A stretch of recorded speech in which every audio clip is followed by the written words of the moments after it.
This is an interesting one. I think this is the team that is most happy about no issues on overseas versus Indians, because we know there was star cast of overseas players, all instrumental in them making the final. Pat Cummins, Heinrich Klaasen, you think are your top two overseas, and Abhishek Sharma, possibly a Nitish Reddy, who may or may not be capped by the time the deadline comes through, as your premier Indian players. So and Travis Head. Let's mention Travis Head here, of course. So who are our short retainees over here? I think I'll go all 6 RTMs. All 6 RTMs? Wow. Okay. Is that a wise call? I think Tom should give us his retainees first. Well, let's look at Sunrisers. The reason they had a successful season last year was they were superbly led by Pat Cummins, who also bowled exceptionally well. He sort of, if anything, evolved even further as a T20 bowler. Yes. Travis Head was really the lightning shot that Sunrisers, I suppose we're expecting him to perform, but not to perform to the level that he did. He's a genuine match winner. So, and Klaasen, we know what he's capable of doing. To me, they've got the hardest job out of a lot of the teams, purely because I don't think Abhishek Sharma is going to accept a retention below 14 crore. And, because he'll be picked up for 14 crore plus at any other franchise or most other franchises. So they've got to somehow find a way to get their most influential players in Cummins and Head, in my view, they're the two, along with Abhishek Sharma, and still have the flexibility of right to match. But who's gonna take that 11 crore slot? Well, I think Klaasen. I think Travis Head would be getting double than what he was paid last time at 11, almost double. But you look at the year he's had, wrong. If I was to say to you, Travis Head's in the auction, 9 other franchises are having a crack at him. What do you reckon he'll go for?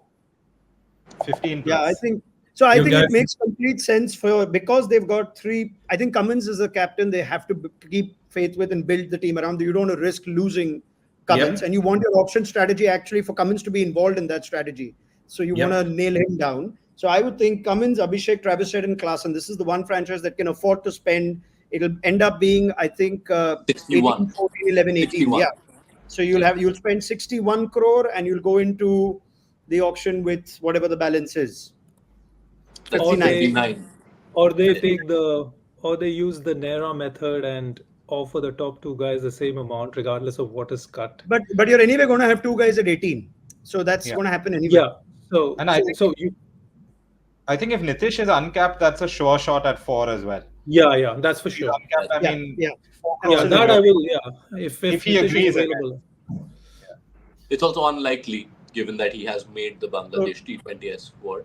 But what I do want to ask here is, Tom, while we think of these players and their values, you'd imagine we're thinking high figures, but traditionally mega auctions haven't seen those kind of bumper figures. I mean, the last mega auction actually saw the record for the highest mega auction bid, and that was 15 crore for Ishan Kishan.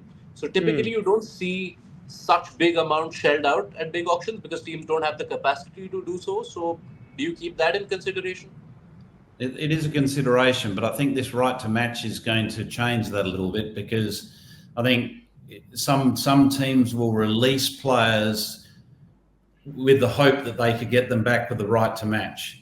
And let's stick with Abhishek Sharma, because he's obviously the team that we're talking about at the moment. If he went into the main auction, you can guarantee that he would get, you would think, at least a bid 14, 15 plus. Yeah. And you would make room in your budget if you were landed with a player of that caliber. Unless you got your opening position nailed down, you don't need an opener. I quite like the idea of potentially retaining Cummins, Klaasen, Abhishek Sharma, and Travis Head, all of them, which I think amounts to 61 crore. Yes. and just giving them 15 each.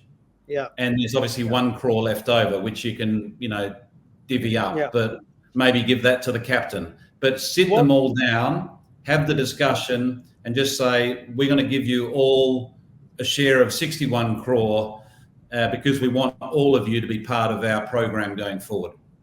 Yeah, I think what we might end up seeing from Sunrisers, KKR, and we'll come to them in Mumbai, is they might just go in with their first 10 players who will probably be part of their 11. There might be around 80 to 90 crore spend on them, and maybe 20 to 30 crore spend on the entire squad, the rest of the squad. And that might not be the worst way to attempt a big auction. You can always build on your holes in the trades and in the following years. But do you see that possibly, Tom, is wise for at least these franchises where you can see there's a problem of plenty? Instead of leaving them to the fate of the big auction where anything can happen, you secure them, and even if you go in with a slightly less purse for these teams, or at least Sunrisers here, it may not be a bad idea. Well, the value of experience and proven performers in the IPL is just absolutely paramount. And to gamble on a talented player or an emerging player or a player that has been around but hasn't quite cracked it in another franchise is a gamble. So I don't think you should leave it to chance. You should try to nail down your assets and then, work around the budget that you've got to build the squad around those key assets. Okay, one quick one on that, looking at that list we put up. So we're all, I think, saying that they'll manage to get everyone to agree to this, whatever the numbers may be. But between Klaasen, Head, Cummins and Abhishek, you got 4 lock-ins. Some big names not in that, though. One is Bhuvaneshwar Kumar, another is T. Natarajan, Wanindu Hasaranga, who is an option to retain. Even though we missed him last year, he's one of the most sought-after spinners. Any changes to that? We mentioned Nitish Reddy. If he's uncapped, he should certainly be part of that. Would you retain a Nitish Reddy even if he's not uncapped and you have to retain him at potentially 14? I think that you'd get him for under 14 in my view. Okay. He's played 1 season of IPL, yet to really have his opportunity on the international stage. So to be a high risk for a player that is yet to prove himself over a period of time. Okay, fair enough. And the impact player is going to stay. So that perhaps puts in perspective the all-rounders price as well. Any other names from that Sunrisers? Natarajan, Bhuvi, Hasaranga? No, we're happy with that? Really right to match. Yeah, I think some of these names will be right to match. Like you can only right to match one of them because 4 cap players are featured there. So you'll only be able to use the RTM for one. Bhuvaneshwar is a good example of a No, player but who you can use benefited from what Tom was saying. If they had actually reduced this number of years from 5 to 3, I mean, Bhuvi is not part of the Indian team now. It's kind of unfair that he's treated differently from Dhoni. I know he's been part of the team more recently, but he's not part of the Indian setup. So why should he not be in the uncapped category?